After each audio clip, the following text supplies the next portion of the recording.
¿Qué es economía? Yo te lo puedo explicar, Julio. Es la ciencia social que estudia las relaciones económicas que establecen los hombres para producir, distribuir y consumir. La economía se divide en dos áreas fundamentales: la microeconomía, que se encarga de la asignación de recursos, y la macroeconomía, que estudia el comportamiento de las variables globales. Nos muestra variables como producción nacional, empleo y exportaciones. Recuerda, cuando hablamos de macroeconomía, nos referimos a la economía de todos en su conjunto: familias, individuos, empresas y gobierno.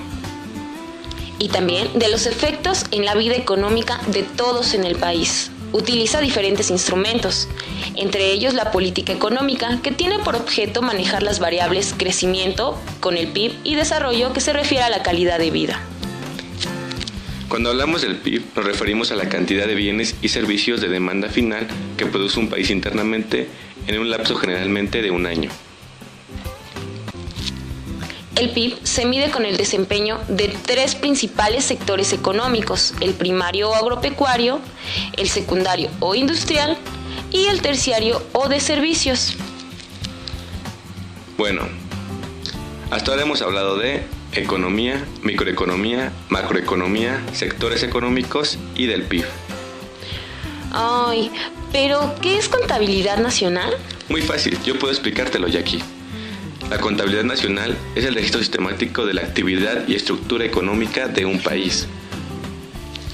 ¿Y para qué sirve? Fácil, Jackie, nos permite conocer la estructura y forma en que está operando la economía: qué se produce, cuánto se produce, para qué se produce, cuánto se consume, cuánto se ahorra y cuánto se invierte. Sus principales objetivos son incrementar la producción y los servicios para distribuirlos en la población y su correcta combinación de los factores productivos. Claro, ya recordé, la contabilidad nacional se auxilia de 4 cuentas consolidadas. La cuenta de Producto y Gasto Interno Bruto, que se refiere al destino que se le dan a los bienes y servicios producidos por una sociedad en su conjunto. Cuenta 2. Ingreso nacional disponible y su asignación. Presenta la forma en que se integran los ingresos a partir de los pagos a los factores de la producción. Y la cuenta 3, que es la cuenta de acumulación y financiamiento de capital, que registra la acumulación de existencias de materia prima, bienes de consumo y capital. Y por último, cuenta de transacciones corrientes con el exterior. Es el resultado de las operaciones corrientes del país con el resto del mundo. Esta nos permite tener por ingresos exportaciones de bienes y servicios y erogaciones de las importaciones. La diferencia entre los ingresos y las erogaciones permiten ver el déficit o superávit del país en cuenta corriente. Recordemos que la cuenta de transacciones corrientes con el exterior tiene una estrecha relación con la balanza de pagos. Es importante saber que la balanza de pagos es el medio que se utiliza para cuantificar la disponibilidad de divisas del país. Y que existe diferentes tipos, Jackie. Recordemos algunas. Balanza comercial muestra la relación entre exportaciones e importaciones. Balanza de capitales registra los movimientos positivos y negativos de las actividades financieras de México con el resto del mundo. Y por último, Reserva Internacional del Banco de México, que es una fortaleza del peso con el resto de las divisas. Ahora ya tenemos una idea más clara de lo que es la macroeconomía y la contabilidad nacional, Jackie. Sí, Julio, esperemos que a más personas les sirva esta información.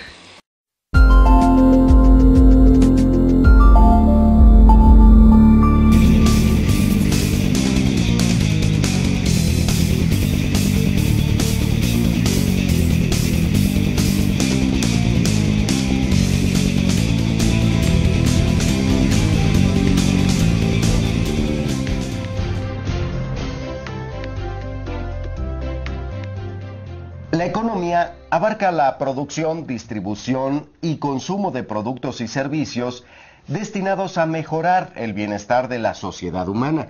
Todo esto depende de dos grandes variables: la disponibilidad de materias primas o recursos y el mercado.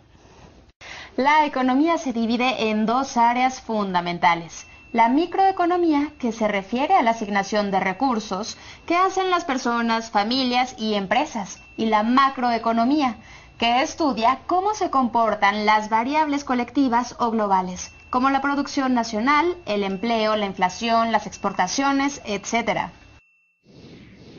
La microeconomía se refiere a todo lo que ocurre en la vida económica de entidades individuales, como pueden ser personas, familias o empresas. Por ejemplo, Microeconomía es la economía de un empleado que maneja su salario y sus gastos, paga impuestos y ahorra. También la planeación, las acciones y el resultado de los esfuerzos de una familia por construir un patrimonio y elevar su nivel de bienestar. Otro ejemplo es la economía de una empresa que tiene que organizar el pago de nómina, la producción y distribución de sus productos, la relación con proveedores, etc. Cuando hablamos de macroeconomía, nos referimos a la economía de todos en conjunto. Familias, individuos, empresas, gobierno y también de sus efectos sobre la vida económica de todos en el país. Cuando se toca el término de consumo, por ejemplo, se hace referencia al volumen de todas las familias juntas y cuáles factores afectan ese volumen total de consumo. Esto quiere decir que la macroeconomía es el resultado de las relaciones que sostenemos todos los que participamos en la economía en todos los niveles, porque cada uno de nosotros hace su aportación, aunque en distintos grados. El comportamiento macroeconómico puede considerarse como la suma de todas las decisiones macroeconómicas, tomadas por las personas, familias y empresas.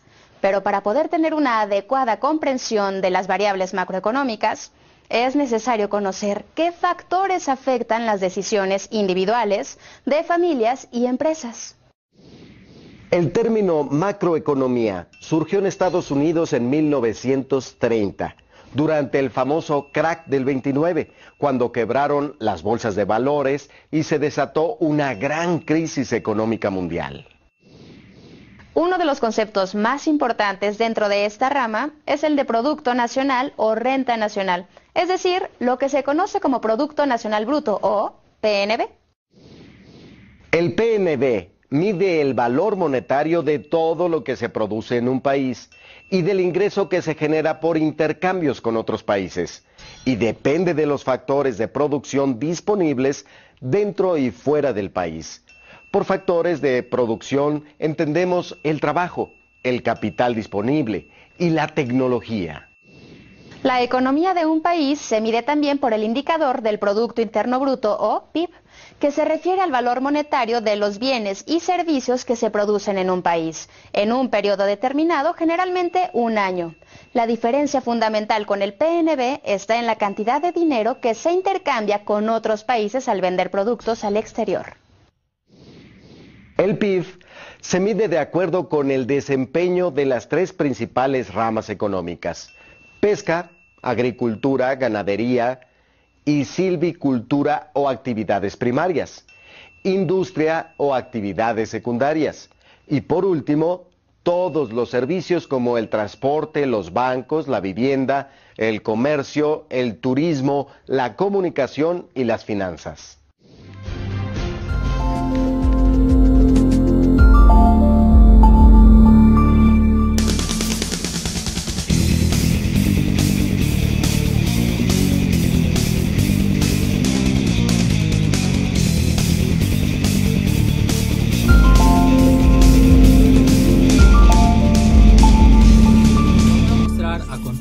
De una forma simple cómo funciona el efecto multiplicador del dinero. Veamos el siguiente ejemplo. Roberto tiene 10 monedas que se gasta en comprar ropa. El vendedor de la ropa toma de estas 10 monedas 8 monedas para comprar los libros de su hijo que se encuentra en la universidad. El vendedor de libros toma de las 8 monedas 6 monedas para comprar un par de zapatos.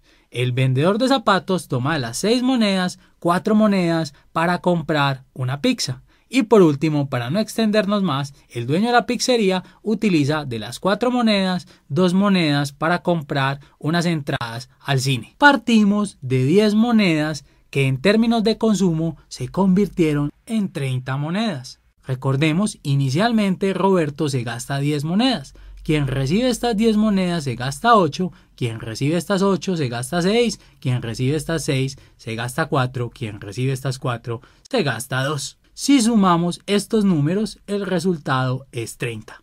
Partimos de 10 monedas y llegamos a 30 monedas en términos de consumo. De ahí que se le conozca a este fenómeno como el efecto multiplicador. Obviamente estamos mostrando una versión simplificada, ya que en el mundo real el dinero que se recibe y consume se distribuye entre distintos vendedores y compradores y el proceso continúa. Vamos a construir un modelo matemático muy simple para entender más acerca de este fenómeno económico. Para simplificar todo aún mucho más, supondremos que existe una tasa de consumo fija que siempre se aplica para quien recibe el dinero. Notemos que en este primer ejemplo la tasa de consumo estuvo variando. Si nosotros estamos hablando de 10 monedas iniciales y se consumieron luego 8 de esas 10, tenemos el 80%.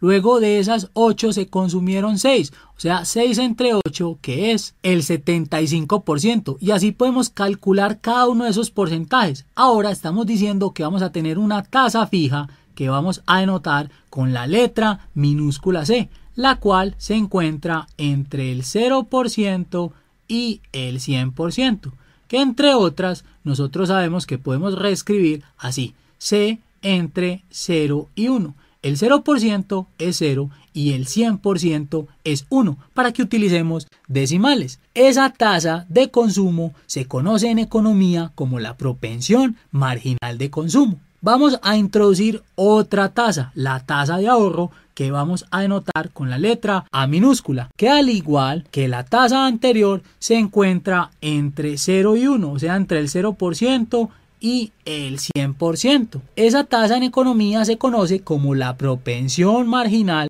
de ahorro. La suma de ambas tasas es igual al 100%, lo que es lo mismo, A más C es igual a 1. Si consumimos el 60%, entonces estamos ahorrando el 40%. Si consumimos el 80%, estamos ahorrando el 20%. Por eso la suma de ambas tasas es el 100%. Para nuestro modelo matemático, en lugar de introducir 10 monedas, vamos a hablar de M monedas. Así, quien recibe estas M monedas, ¿cuánto consume? Un porcentaje de M. Ese porcentaje va a ser dado por esta tasa. Entonces tenemos C que multiplica a M. Quien recibe ahora C por M, ¿qué va a hacer? Va a consumir el mismo porcentaje sobre esto que recibió. O sea, C que multiplica a C por M es C cuadrado M. Lo mismo va a suceder en la próxima iteración. Vamos a consumir el mismo porcentaje de lo que se tiene aquí. O sea, C por C al cuadrado es C al cubo M, y esto continúa. El consumo total va a ser igual a la suma de este M más CM más C cuadrado M más C al cubo M, y así continuamos. O sea, M más CM más C cuadrado M más C al cubo M, etcétera. Esto que tenemos aquí tiene esta forma que ya habíamos estudiado anteriormente: A más AR más AR cuadrado, etcétera. Esta es una serie geométrica que habíamos encontrado que la suma enésima era igual a A que multiplica a 1 menos R a la N, esto sobre 1 menos R. Habíamos hablado acerca de quién era A y quién era R. A es el primer término de la serie y R es la razón. Si nosotros tenemos que la razón vale 1, entonces el resultado era tener la suma consecutiva de A. En nuestro caso, nuestra razón es esta C minúscula, es la tasa de consumo. Si es el 100%, entonces vamos a tener que esto es infinito. Vamos a tener M más M más M más M infinitas veces. Mientras que si decíamos en las series geométricas que la razón es 0, o sea que no hay consumo, en nuestro caso, ¿qué nos queda? Simplemente M. Necesitamos que exista consumo. Por eso, en realidad, nuestra C se va a encontrar en términos reales entre 0 y 1, sin incluir al 0 y sin incluir al 1. Entonces, como se encuentra entre 0 y 1, no importa si este ciclo continuado de consumo es infinito. Al final, esto converge. ¿A qué converge una serie geométrica cuando su razón se encuentra entre ese par de valores, entre 0 y 1? Es más, en general, si la razón se encuentra entre menos 1 y 1, la serie geométrica converge. Eso sí, recuerden, excluyendo al 0 del intervalo a sobre 1 menos R. En nuestro caso, vamos a tener que el consumo total converge a A, que es el primer término, M sobre 1 menos R, pero R para nosotros es la tasa de consumo, M sobre 1 menos C, que también se puede escribir como M sobre A, porque recordemos que si A más C es igual a 1, entonces 1 menos C será igual a A. Podemos ver la fórmula de dos maneras distintas. Para entender mucho mejor esto, veamos un ejemplo numérico. Supongamos que se introduce a nuestra economía 100 monedas, o sea que M es igual a 100, y que la tasa de consumo es el 80%. O sea que vamos a tener que la tasa de consumo equivale a 0.80, que es la forma decimal del 80%. Vamos a calcular a qué es igual el consumo total. El consumo total será igual a 100 sobre 1 menos 0.80. Esto es igual a 100 sobre 0.20. Recuerden, este 0.20 es precisamente la tasa de ahorro. Si consumimos el 80%, quiere decir que ahorramos el 20%. Esto entonces va a ser igual a 500. Entonces, partimos de 100 monedas y el consumo total nos va a llevar a 500 monedas. Se multiplicaron estas 100 monedas 5 veces. La pregunta es, ¿qué sucede si aumentamos el consumo? Y eso es lo que explica que muchos gobiernos incentiven a que sus ciudadanos consuman más. Resulta que si aumentamos el consumo, o sea, si se cambia del 80% al 95%, vamos a ver que el resultado para C sub T, para el consumo total, va a incrementarse. Veamos, vamos a tener que C sub T va a ser igual a 100 sobre 1 menos el consumo que ya es del 95%, que equivale a 0.95, o sea, 100 dividido entre 0.05. Si hacemos esta división, el resultado será 2000 monedas. El efecto multiplicador ahora es de 20. Pasamos de tener 100 monedas a 2000 monedas en términos, recuerden, de consumo. O sea que en la medida que aumente el consumo marginal, va a aumentar el consumo total. Pero también es importante aclarar que en la medida que exista mayor ahorro y el sistema bancario sea el que se encargue de administrar ese dinero va a entrar también a la economía y va a sufrir este proceso, porque se va a entregar a través de préstamos a otros para que estos también consuman. Entonces el ciclo continúa. Recordemos simplemente esta fórmula: C sub T igual a M sobre 1 menos C. Si hacemos que esta C aumente, este denominador disminuye, y al disminuir, entonces el resultado de la fracción siempre va a ser mayor.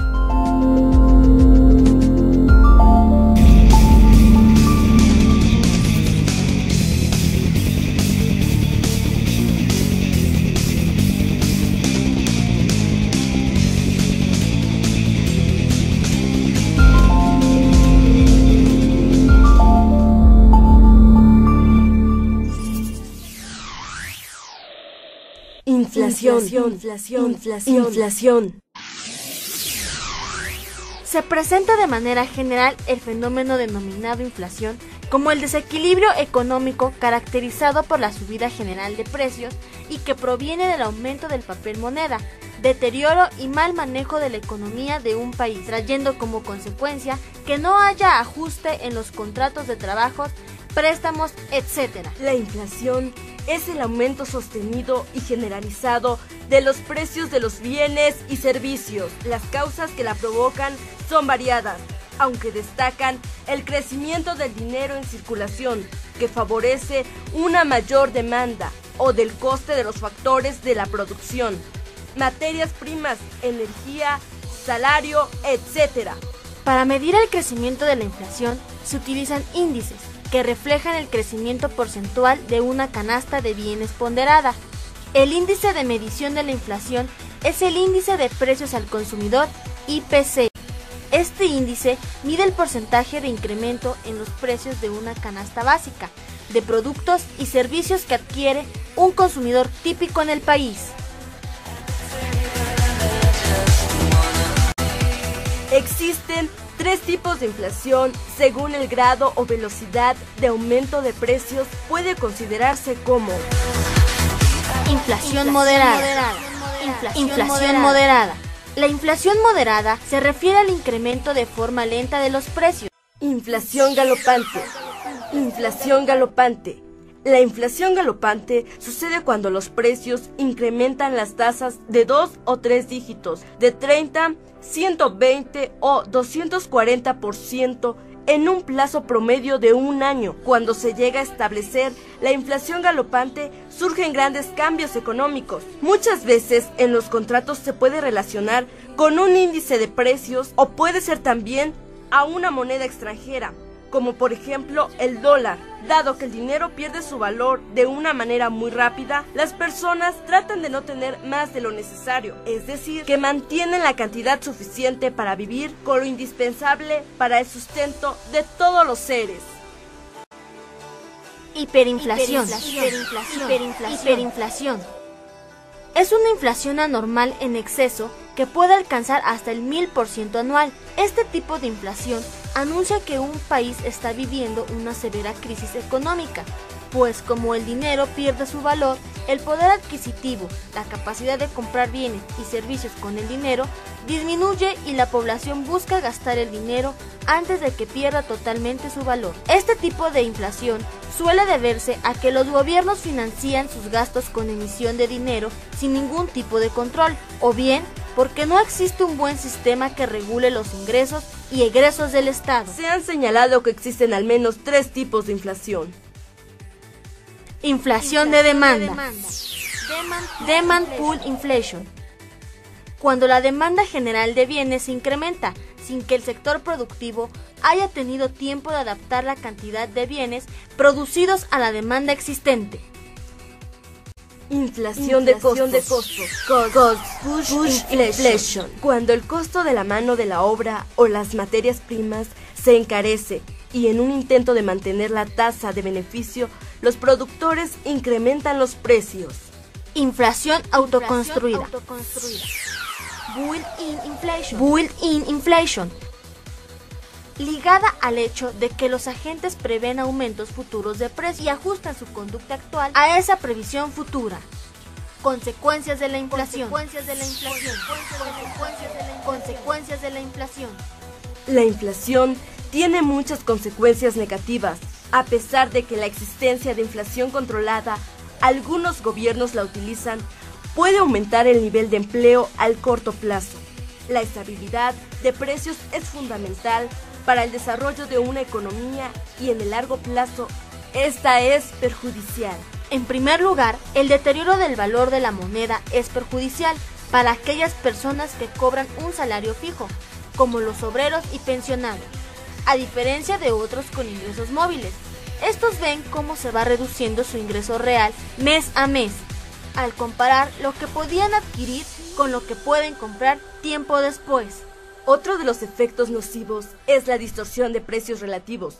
Esto se debe a que cuando se realizan emisión de moneda, la misma ingresa a circulación en determinados puntos, proveedores del Estado, empleados de la administración pública, los cuales gastarán ese dinero en aquellos bienes y servicios que consideren valiosos.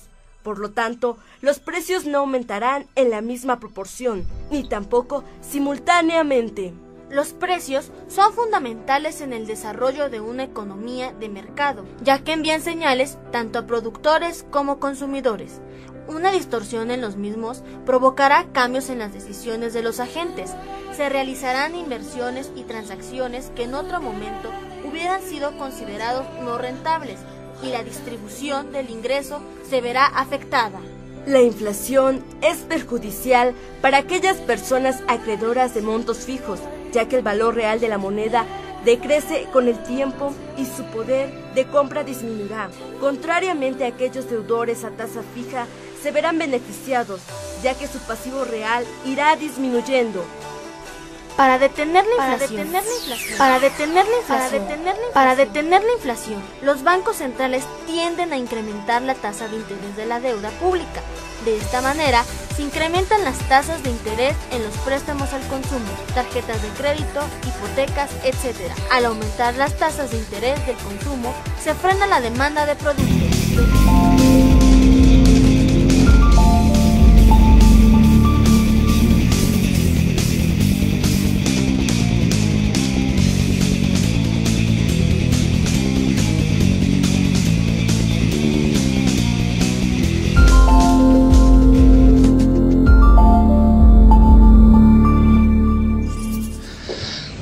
La base de la política económica keynesiana está basada en la consideración de que la variable fundamental que mueve la actividad económica es lo que él identificaba como la demanda global. Y esa demanda global está formada por la demanda de bienes de consumo de las familias, por la demanda de bienes de inversión de las empresas, por la demanda del sector público a través del gasto público y por la demanda de los mercados internacionales a través de las exportaciones. Esta sencillita fórmula de un economista que nace en 1883, curiosamente el mismo año en que nace otro magnífico economista, digamos, a nivel mundial, como es Schumpeter, o sea, realmente Schumpeter y Keynes nacen en el mismo año, pues realmente de hecho escribe en 1936, de infausta memoria para, digamos, nuestra historia, pues escribe su teoría general. Y entonces lo que plantea básicamente es cómo con esta formulita tan elemental se pueden combatir los dos problemas fundamentales de cualquier economía, que son el desempleo y la inflación. ¿Y qué es lo que dice Keynes respecto de cómo combatir el desempleo? Pues que para combatir el desempleo se produce fundamentalmente por una insuficiencia en esta demanda global. Lo que hay que hacer es subir la demanda global. ¿Y cómo se sube la demanda global?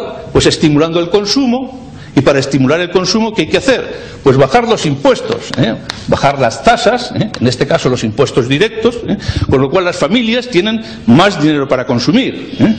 O bajar los tipos de interés, bajar el coste del dinero para que los empresarios inviertan más, o aumentar el gasto público a través de la administración pública, los presupuestos generales del Estado, para que se hagan más escuelas, más hospitales, etcétera, y fomentar las exportaciones mediante una disminución del tipo de cambio.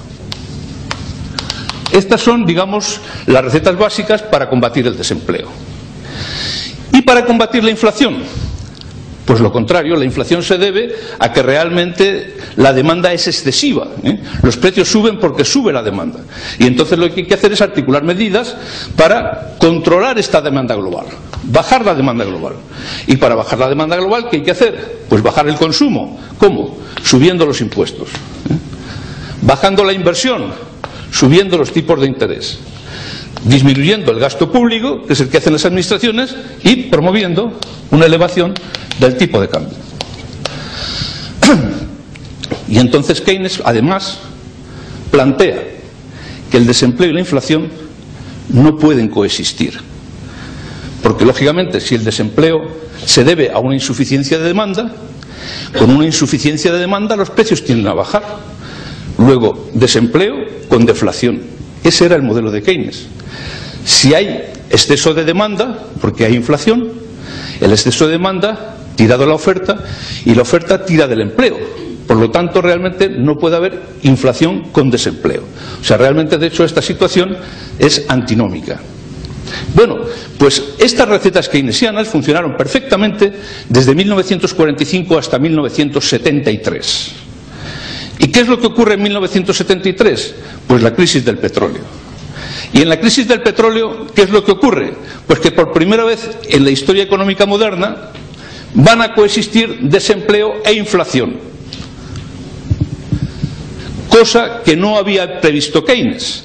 ¿Y cómo es posible que realmente coexistan desempleo e inflación? Pues sencillamente porque la inflación que aparece en 1973 no es una inflación de demanda, como la que había previsto Keynes, sino es una inflación de costes. Los precios suben porque suben los costes de la energía, los costes del petróleo, y esos costes que llevan el barril de petróleo de $2 el barril a por encima de los $35 el barril, hace que realmente, digamos, sean los costes los que van tirando de los precios, y que incluso con una situación de insuficiencia de la demanda, de recesión económica, los precios sigan subiendo. Entonces se nos ha transformado la inflación de demanda en inflación de costes. Y claro, ya Keynes no da respuesta a cómo combatir la inflación de costes. Y además coexisten los dos problemas de desempleo e inflación. Y Keynes queda arrinconado.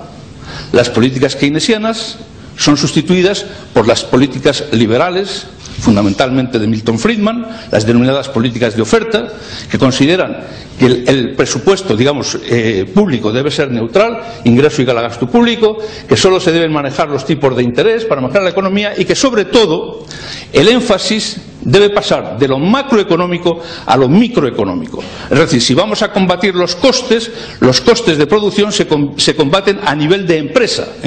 Hay que realmente combatir la subida de costes salariales, la subida de costes de producción a través de la innovación, a través de la productividad, a través de la mejora de la competitividad, a través de la calidad del servicio postventa, etcétera. Realmente, de hecho, entramos en la economía de los intangibles y en la economía productiva a nivel de empresa. Por lo tanto, realmente nos encontramos con que el énfasis de las políticas económicas pasa de lo macro a lo micro. Milton Friedman realmente se convierte, digamos, en la referencia de la política económica, y Keynes queda arrumbado. Muerte de Keynes. Pero llega el año 2008 y Keynes resucita. ¿Por qué resucita Keynes? Pues porque la nueva situación que se ha creado hace que realmente la situación de desempleo no coexista con una situación inflacionaria, sino con una situación deflacionaria. Actualmente existe desempleo con deflación. El paro coexiste con una bajada de los precios, y la deflación puede ser tan peligrosa como la inflación.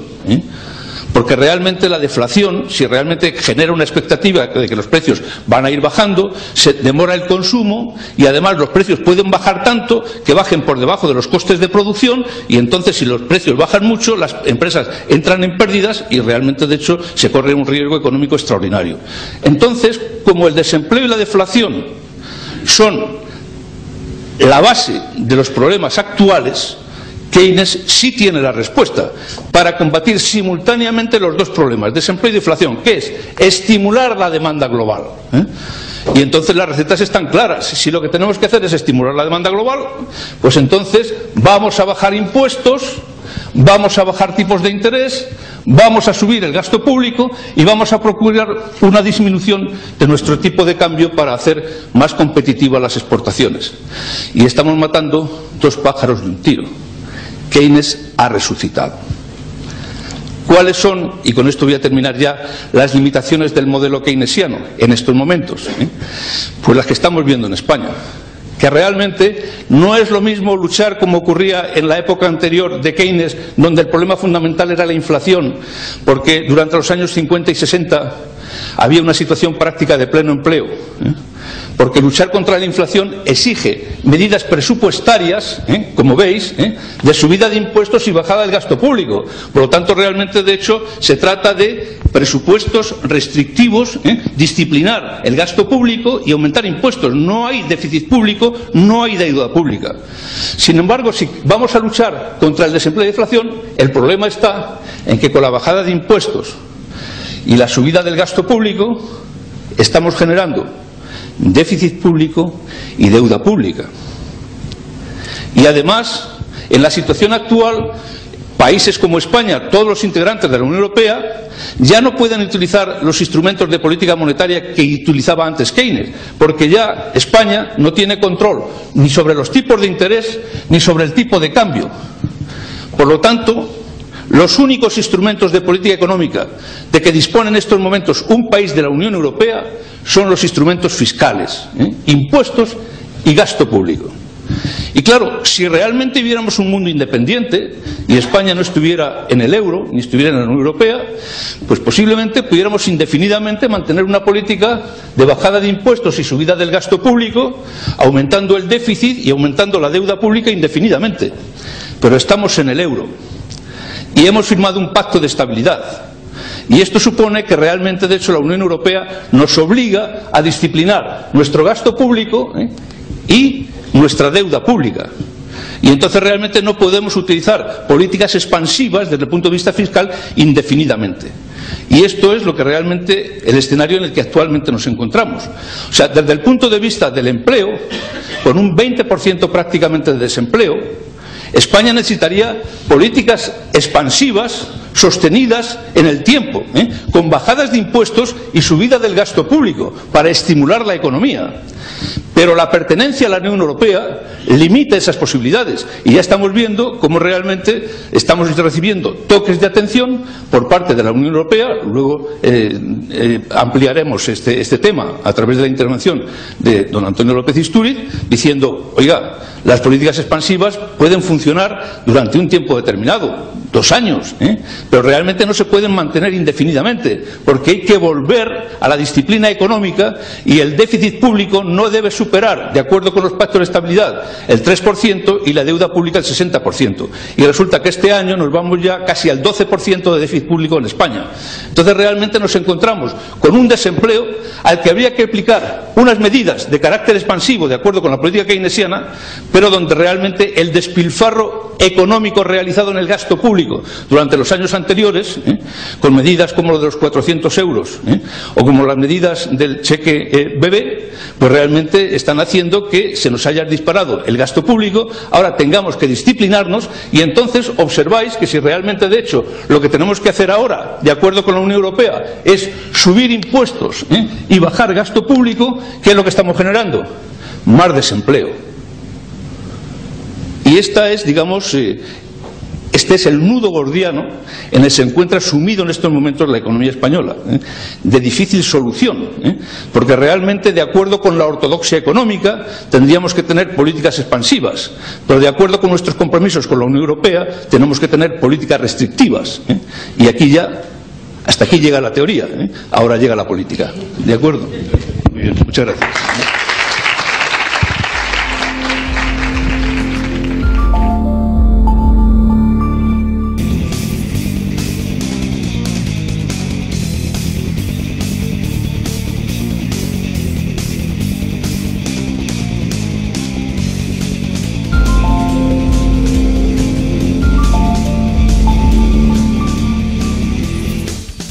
Bienvenidos al curso de Macroeconomía Básica.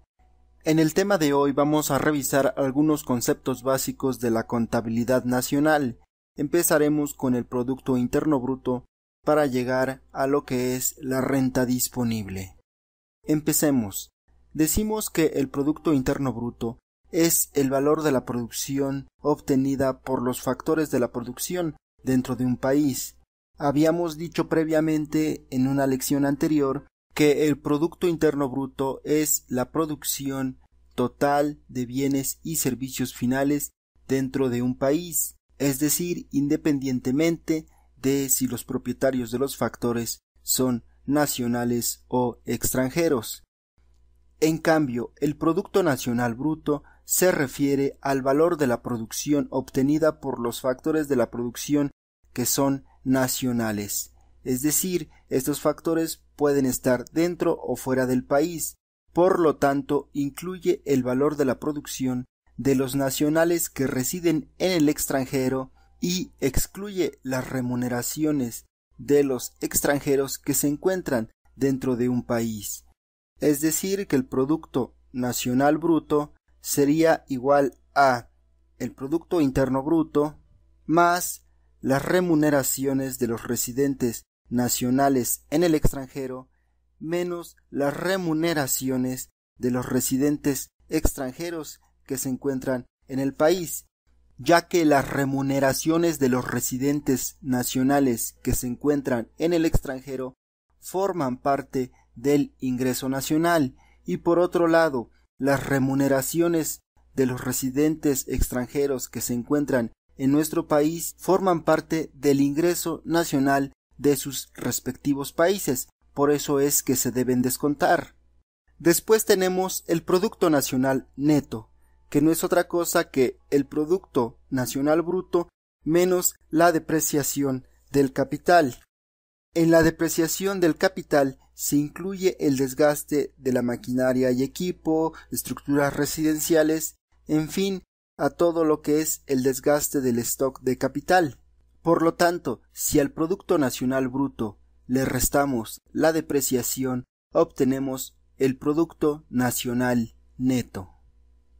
Ahora bien, si al Producto Nacional Neto lo expresamos al costo de los factores, es decir, las remuneraciones a los factores de la producción que son tierra, trabajo y capital, obtenemos lo que es la renta nacional, es decir, el Producto Nacional Neto expresado al costo de los factores, y esto se representa como el Producto Nacional Neto al costo de los factores, que es igual a la renta nacional neta, es decir, las remuneraciones netas de los factores son el ingreso o la renta nacional neta. Y de la renta nacional neta pasamos a la renta personal. La renta personal es la parte de la renta nacional neta obtenida por los hogares. Para obtener la renta personal, partimos de la renta nacional neta, restamos los beneficios de las sociedades, es decir, los beneficios no distribuidos por las empresas, ya sea que se retienen para una reinversión o porque se pagan impuestos al Estado. También se restan los intereses netos y las cotizaciones a la seguridad social. Se suman los dividendos, las transferencias del Estado y se suman también otros intereses personales que se pudieran disponer. Y de la renta personal es fácil pasar a la renta disponible, ya que la renta disponible no es otra cosa que la renta personal menos los impuestos directos, y esta es la renta de que disponen los hogares o familias para su consumo y ahorro.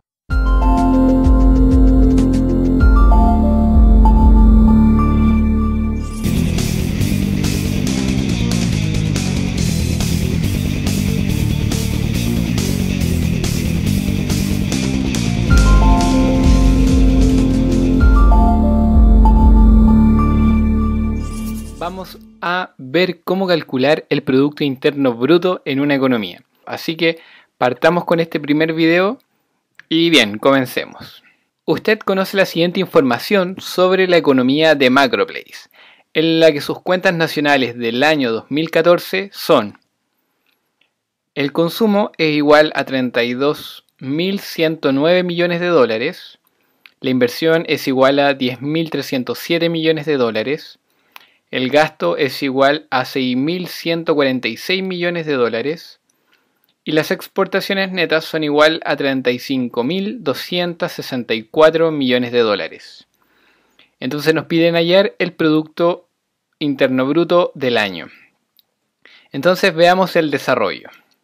Los datos que tenemos para poder empezar a desarrollar este ejercicio son los siguientes. El consumo, que corresponde a 32.109 millones, la inversión, que corresponde a 10.307 millones, el gasto público, que corresponde a 6.146 millones, y las exportaciones netas, que corresponden a 2.104 millones. Tenemos que decir que acá las exportaciones netas tienen un superávit de 2.104 millones. Ahora, ¿qué fórmula vamos a utilizar? La siguiente: Producto Interno Bruto igual consumo más inversión más gasto público más exportaciones netas, ya que existe otra variable que es con exportaciones menos importaciones. Entonces, veamos el desarrollo. Nos piden, acá tenemos la fórmula, solo tenemos que reemplazar los datos que ya nos dieron, entonces solo nos queda que el Producto Interno Bruto es igual a 32.109 más 10.307 más 6.146 más 2.000 104. Entonces así finalmente, haciendo la suma de todos estos términos, tenemos que el Producto Interno Bruto del año 2014 para la economía de Macroplace va a ser igual a 55.666 millones. Entonces el Producto Interno Bruto de Macroplace en el año 2014 es de 50.666 millones de dólares.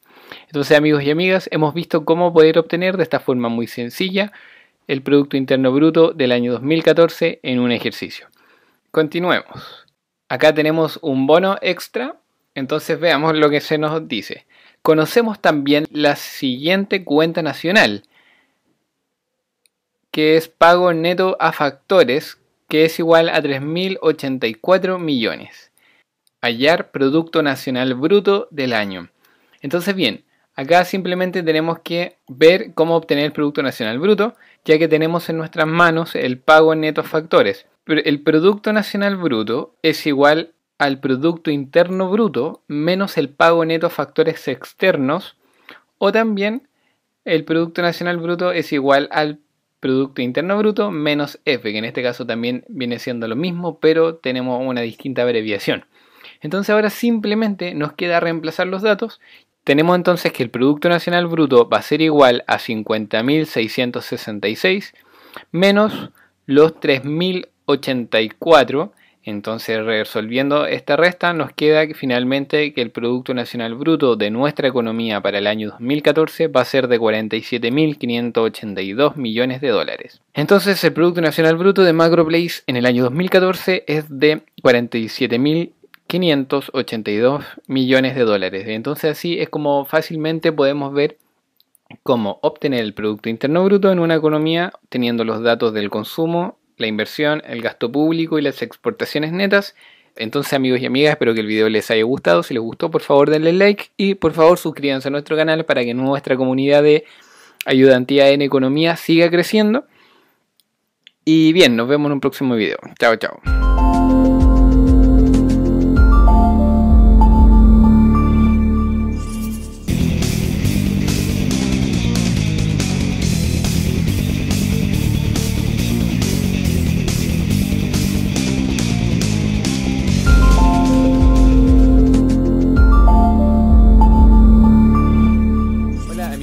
Yo soy Ignacio de Tu Ayudante y en este video vamos a hablar acerca de la balanza de pagos, que es un agregado macroeconómico dentro de la economía abierta con gobierno.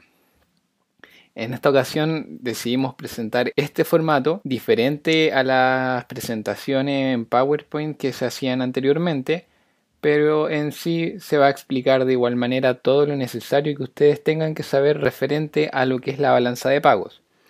Entonces comencemos. Vamos a usar nuestro destacador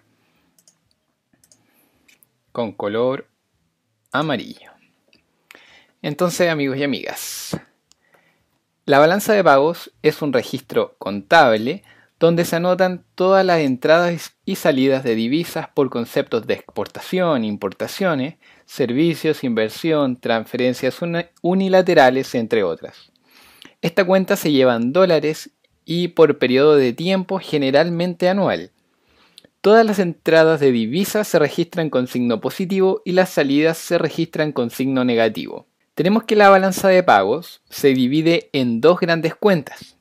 Tenemos la cuenta corriente y la cuenta de capitales, que es la que sale en la parte inferior. La cuenta corriente registra transacciones de bienes y servicios entre el país y el resto del mundo. Y a su vez, esta cuenta se divide en 4 subcuentas, que es la balanza comercial, servicios no financieros, servicios financieros y transferencias unilaterales. Entonces tenemos balanza comercial, servicios no financieros, servicios financieros y transferencias unilaterales. La balanza comercial registra todas o solo las transacciones de bienes, o sea, exportaciones e importaciones. Esta es aquella cuenta que comúnmente podemos obtener restando lo que son las exportaciones e importaciones, o también llamadas las exportaciones netas. Ahora, los servicios no financieros registra todo lo relativo a ingresos o salidas de divisas por conceptos de turismo, royalties, que son patentes, conceptos de seguros, fletes, entre otros. Los servicios financieros registran todo lo relativo a intereses de deuda externa, en los que no se incluye amortización. También se registra lo relativo a lo que son las remesas provenientes desde el exterior. Las remesas provenientes desde el exterior son aquellas transferencias de dinero que le entregan, por decirlo así, cuando un extranjero se viene a vivir a Chile, puede que la familia de ese extranjero le transfiera dinero a nuestro país. O también cuando existen extranjeros acá en Chile y el gobierno de ese extranjero decide enviarles un apoyo financiero o algún subsidio por estar habitando en el exterior, esos subsidios también se registran dentro de los servicios financieros. Ahora, tenemos también las transferencias unilaterales, que son las que registran todo lo relativo a donaciones entre países. Entonces acá dice que la sumatoria de los saldos de cada una de las subcuentas de la cuenta corriente permite determinar su saldo real, que es algo también súper importante. O sea, obteniendo y sumando el saldo de la balanza comercial con el de servicios no financieros, con el de servicios financieros y con el de transferencias unilaterales, nosotros vamos a encontrar el saldo de la cuenta corriente. Ahora, nuestra segunda cuenta es la cuenta de capitales, en la que se registra todo lo relativo a movimientos de capital entre el país y el resto del mundo. También tenemos que se asientan las compras y ventas de activos como acciones, bonos y tierras. Tenemos que los movimientos de capital, tales como amortización de deudas, inversión extranjera, créditos externos, préstamos, etc. Todos estos términos tienen que ver con la cuenta de capital y todo esto se anota y registra contablemente en lo que son las cuentas de capitales. Entonces, la sumatoria entre el saldo de la cuenta corriente y el saldo de la cuenta de capital determina el saldo final de la balanza de pagos. Pero esto no queda aquí. El Banco Central tiene como objetivo saldar la balanza de pagos, o sea que esto sea igual a cero, y para ello aparece una tercera cuenta que pasa a formar parte de la balanza de pagos, pero que no está dentro de la balanza de pagos así como de una manera bien principal. Y esta tercera cuenta es la cuenta de reservas. Es aquella en la que se registran todos los movimientos de divisas que realiza el Banco Central, compra o venta de divisas para poder saldar la balanza de pagos, que no es algo poco importante. Entonces, amigos y amigas, así logramos ver y entender qué es la balanza de pagos. También logramos ver cuáles son las cuentas que componen esta balanza de pagos, que es un concepto bastante importante a nivel macroeconómico dentro de una economía abierta con gobierno.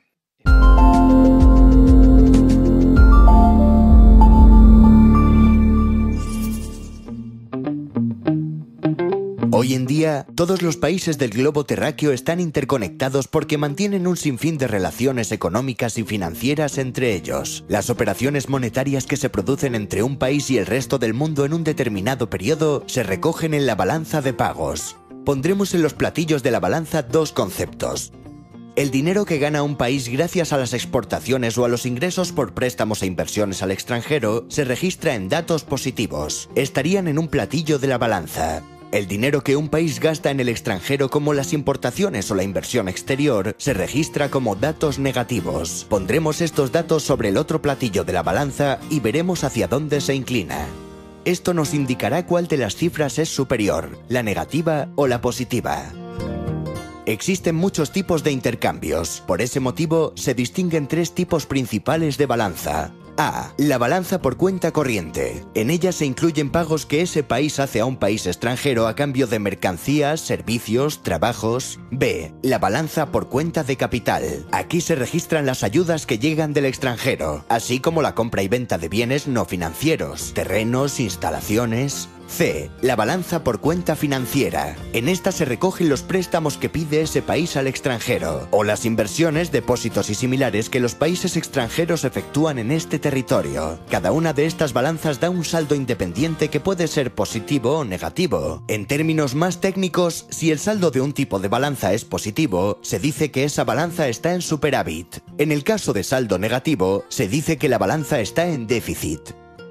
Lo que buscaremos no es el equilibrio de cada una de estas balanzas por sí sola. Es decir, no buscaremos que estas tres balanzas tengan sus dos platillos a la misma altura entre sí, pero sí buscaremos que la inclinación que presenta una de las balanzas compense la que presentan las otras dos, o que dos de ellas compensen a la tercera balanza. Veámoslo de forma más concreta. Cuando un país compra más de lo que vende, es decir, gasta más fondos de los que dispone, tiene que financiar la diferencia con préstamos. Es decir, cuando la balanza por cuenta corriente es negativa, será necesario convertir en positiva la balanza financiera. Volviendo a esos términos técnicos, si existe un déficit en la balanza por cuenta corriente y en la de capital, buscaremos el equilibrio con un superávit en la balanza financiera. Por el contrario, si un país vende más de lo que compra, significa que ese país acumula más riqueza de la que gasta. En ese caso, puede prestar a otros con el superávit generado. A cualquiera que preguntes por el futuro, te dirá que no es adivino. Sin embargo, podemos hacer pronósticos si sabemos observar los signos del presente. La balanza de pagos es muy útil para lanzarte estos signos. Gracias a ella somos capaces de diagnosticar el estado de la economía en ese momento concreto, y así decidir qué hacer con nuestro dinero.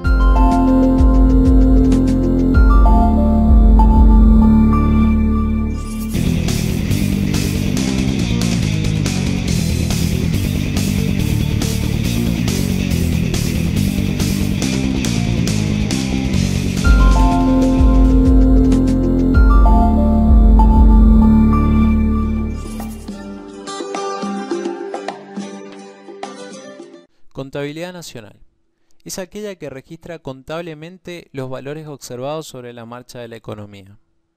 El Producto Bruto es el valor de mercado de todos los bienes y servicios finales obtenidos por el sistema económico en un determinado periodo de tiempo. Cuando hablamos de valor de mercado nos referimos al precio de venta al cual el empresario se lo va a vender a ese producto final al consumidor. Nos referimos a ese precio de venta y no a las ventas anteriores que hubieron entre el empresario y los proveedores, porque si no incurriríamos en una doble contabilización. Lo mismo cuando hablamos del valor de todos los bienes y servicios finales, porque si nos referimos también a los bienes intermedios, entonces los bienes intermedios que están incorporados en ese bien final serían contados dos veces y nuevamente incurrimos en una doble contabilización. Entonces, una de las maneras de obtener el Producto Bruto es mediante el valor de mercado de todos los bienes y servicios finales obtenidos en ese sistema económico, y la otra es mediante la sumatoria de los valores agregados, es decir, de los valores añadidos en cada una de las etapas intermedias hasta que el producto es un producto final y llega a manos del consumidor. El valor de un bien final es igual al precio unitario de ese bien por la cantidad de ese bien. Es decir, si en una economía, por ejemplo, queremos saber cuál es el valor de un bien final, por ejemplo un auto, tenemos que ver cuál es el precio, el valor de mercado de ese auto y multiplicarlo por la cantidad de autos que hay en esa economía. Así, si bien obtenemos el valor de un bien final, el Producto Bruto es la suma del valor de todos los bienes finales. Ese Producto Bruto hace distinción en Producto Bruto Interno y Producto Bruto Nacional. El Producto Bruto Nacional es el valor de mercado de todos los bienes y servicios finales producidos en un determinado periodo de tiempo con factores de producción nacional dentro o fuera del país. Es decir, acá solamente hace hincapié en la nacionalidad de los factores, no importa si están producidos dentro o fuera del país, sino que sean con factores de producción nacional. Y el Producto Bruto Interno es el valor de mercado de todos los bienes y servicios finales producidos en un determinado periodo de tiempo dentro de un país con factores de producción nacional o extranjero. Acá lo que sí importa es dónde se produce, no la nacionalidad de los factores. Es decir, que pueden ser con factores extranjeros, pero mientras se produzcan acá en nuestro país, será considerado dentro del Producto Bruto Interno. Por último, voy a dejar aclarado el concepto de valor agregado que mencioné anteriormente. Sería la diferencia entre el valor de los bienes producidos y lo que cuestan las materias primas y los bienes intermedios que se utilizan para obtener ese bien final. Mediante este ejemplo vamos a ver que podemos obtener el Producto Bruto Nacional y el Producto Bruto Interno y el INFE, que es el ingreso neto de los factores extranjeros, con solamente recordar dos fórmulas. Una es el ingreso neto de los factores extranjeros, que es igual a la renta de los factores nacionales que se encuentran en el exterior, menos la renta de los factores extranjeros que se encuentran en el interior del país. Y recordando que el Producto Bruto Nacional está compuesto por el Producto Bruto Interno y este ingreso neto de los factores extranjeros. De ese modo podemos obtener por un despeje matemático la fórmula del Producto Bruto Interno, y si suponemos en este ejemplo que el valor de los bienes y servicios que produce cada factor de producción es de 100, vamos a poder obtener los resultados que se reflejan en este video. Algo que es muy importante tener en cuenta es que hay que manejar muy bien los símbolos matemáticos, sobre todo los menos, que son los que afectan a los paréntesis, y tener en cuenta que también el ingreso neto de los factores extranjeros puede ser negativo. Para comprender mejor el tema vamos a tener que entrar en el análisis de magnitudes nominales y magnitudes reales. Anteriormente dijimos que el valor de un bien final era su precio unitario por la cantidad de ese bien que existía en una economía. Por lo tanto, el Producto Bruto era igual a la sumatoria de todos los valores de esos bienes finales producidos en una economía. Entonces, podemos ver que el Producto Bruto va a cambiar cuando cambien los precios o cuando cambien las cantidades de ese bien que existen en la economía. Pero esto es distinto cuando el tiempo transcurre, porque no sabemos si los cambios se deben a las cantidades de ese bien o se deben a los cambios en el precio o se debe a porque han cambiado ambas a la vez. Entonces es necesario, para comprender mejor esto, entender los conceptos de magnitudes reales y magnitudes nominales. Una magnitud real utiliza precios de año base, es decir, precios constantes, y en estas magnitudes se ha eliminado el efecto de cambio de los precios. Por lo tanto, vamos a ver que si utilizamos magnitudes reales, nos está mostrando que los cambios se han dado solamente en las cantidades, y eso es muy importante porque si los cambios se dan en las cantidades nos va a reflejar cuánto es lo que ha incrementado la producción, a los fines de poder determinar cuánto es el crecimiento económico. Por eso es que el crecimiento económico se calcula con el Producto Bruto Real y no con el Producto Bruto Nominal. Y las magnitudes nominales utilizan precios de cada momento, es decir, precios corrientes, en donde no se ha eliminado el efecto de cambio de precio. Por lo tanto, un Producto Bruto Nominal no nos estaría reflejando con realidad cuánto ha sido el incremento de la producción, ya que hay efecto de cambios en los precios. La eliminación en los valores corrientes del efecto del cambio de precios se conoce como deflactar. En este cuadro vamos a ver cómo se obtiene el Producto Bruto Nominal, el Producto Bruto Real y el crecimiento económico.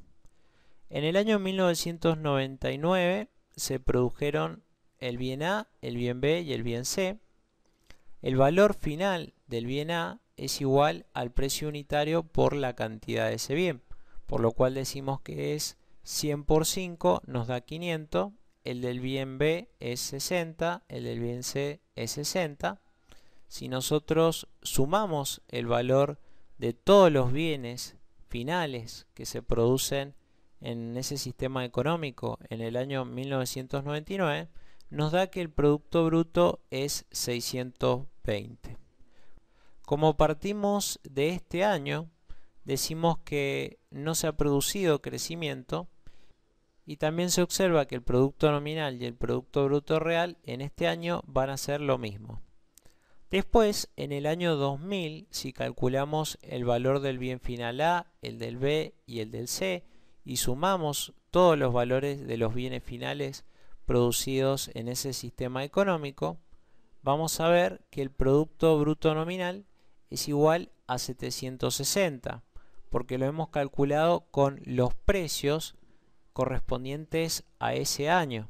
En cambio, el Producto Bruto Real es de 430 porque lo hemos calculado con los precios unitarios correspondientes al año 1999. Y el crecimiento se calcula con el Producto Bruto Real, es decir, el Producto Bruto Real del momento T1, que sería 430, menos el Producto Bruto Real del momento T0, es decir, el del año anterior, que es 620, lo cual 430 menos 620 ya nos da un indicio de que nos va a dar un número negativo, sobre el Producto Bruto Real del año T0, es decir, 620, multiplicado por 100, nos da que hubo una recesión, porque esta tasa de crecimiento ha sido negativa.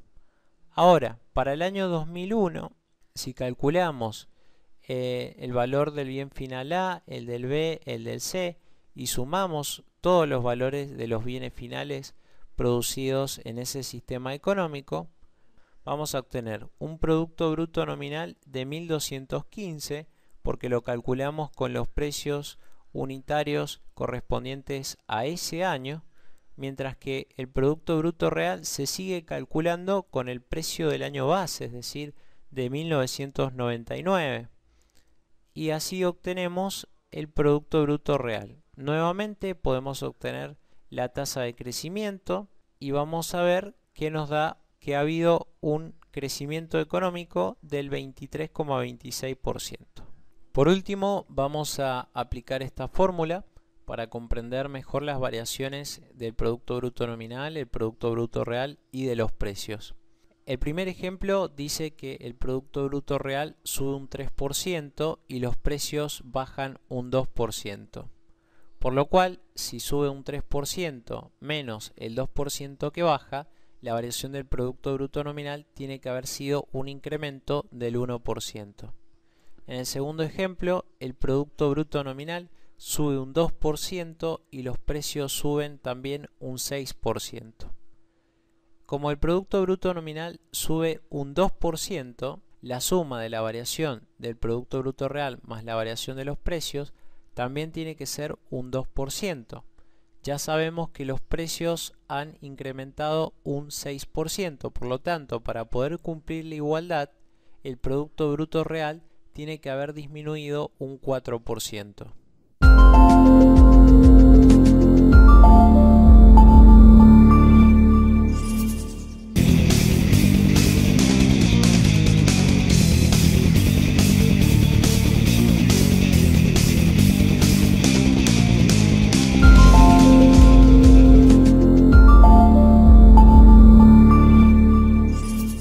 En esta lección voy a abordar el tema de la política económica. ¿En qué consiste la política económica? Bien, pues son acciones que toman los gobiernos en el campo económico, a través ya sea del Poder Ejecutivo, a través de sus secretarías de Estado o en ocasiones a través del Banco Central. Principalmente tiene que ver con factores como la tasa de interés, el presupuesto de gobierno y el mercado laboral. Las políticas económicas de un gobierno van enfocadas a manipular estos tres aspectos de la economía y en ocasiones también se ven influenciadas por organismos internacionales, organismos externos, como es el caso del Fondo Monetario Internacional y el Banco Mundial. Bien, podemos identificar tres aspectos de la política económica de un país. En primer lugar es la política fiscal, que es la que tiene que ver con los impuestos. Todos los gobiernos cobran impuestos a sus ciudadanos y con ese dinero se utiliza para gasto de gobierno o se utiliza para gasto en la infraestructura o se utiliza para inclusive actividades económicas. Cuando un gobierno incrementa los impuestos, disminuye el consumo, porque la gente tiene menos dinero para consumir, para gastar. Y cuando un gobierno baja los impuestos, entonces aumenta el consumo. Esta es una herramienta que tienen los gobiernos para incrementar el consumo o disminuir el consumo, dependiendo de qué es lo que quiera hacer.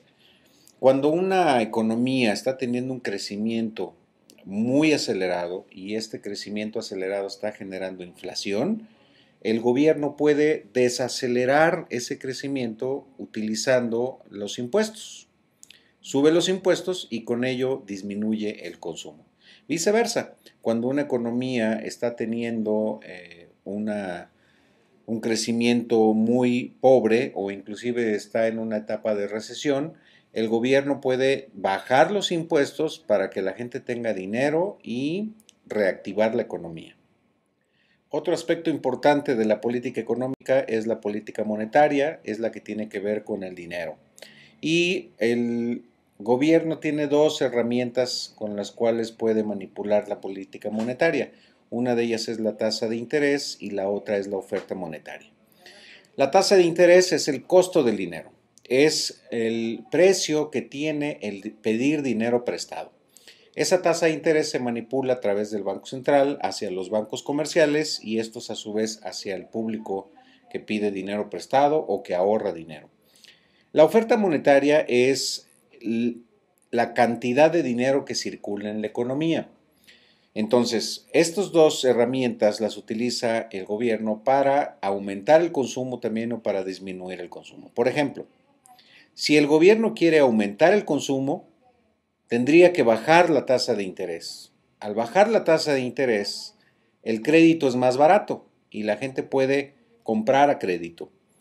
O los empresarios pueden pedir dinero para invertir en sus negocios y con esto aumentar el consumo. Si el gobierno a través del Banco Central aumenta la masa monetaria, aumenta la oferta monetaria, hay más dinero en la economía. Por lo tanto, esto también va a aumentar el consumo. Si por el contrario el gobierno tratara de disminuir el consumo por las razones que di anteriormente, tendría que subir la tasa de interés. Al subir la tasa de interés, el crédito se vuelve más caro.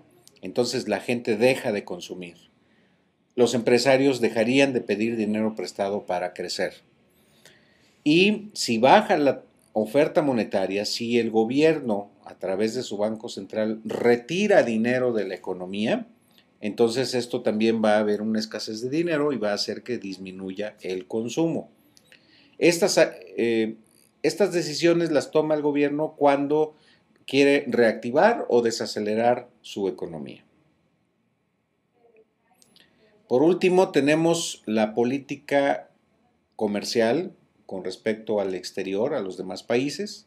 Y aquí la herramienta que tiene el gobierno para manejar esta política es el tipo de cambio. Artificialmente o de manera directa puede participar en el mercado de cambios, es decir, en comprar o vender una moneda con la finalidad de buscar que su moneda se aprecie o su moneda se devalúe. Y con esto tener un impacto en la balanza comercial del país. Recordemos que la balanza comercial se compone de la diferencia entre las exportaciones y las importaciones. Las exportaciones son todos los bienes y servicios que un país vende a otros países. Y una importación es todo el conjunto de bienes y servicios que el país compra de otros países. Entonces, el gobierno puede manipular el tipo de cambio. Por ejemplo, si lo que quisiera es disminuir las exportaciones, aprecia su moneda. Al apreciar su moneda, se disminuirían las exportaciones porque los productos del país serían más caros, los disminuyen las exportaciones. Pero al tener más fuerza la moneda del país, esto nos permitiría importar más bienes y servicios.